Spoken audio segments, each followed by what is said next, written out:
Radish juice enters the body as a natural drink and begins its journey through the human system. As it is consumed, the brain, stomach, and digestive organs prepare to process its nutrients. Inside the stomach, radish juice mixes with digestive fluids, where natural compounds start breaking down and supporting digestion. In the intestines, essential nutrients are absorbed and pass through the intestinal walls into the bloodstream.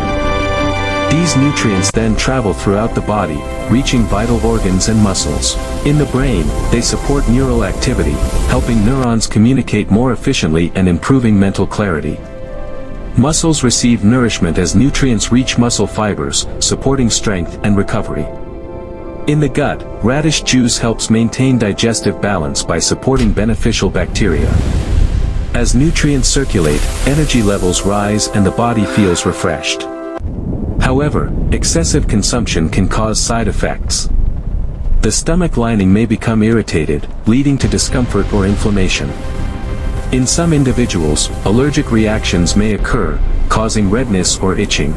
Radish juice can also temporarily raise blood sugar levels.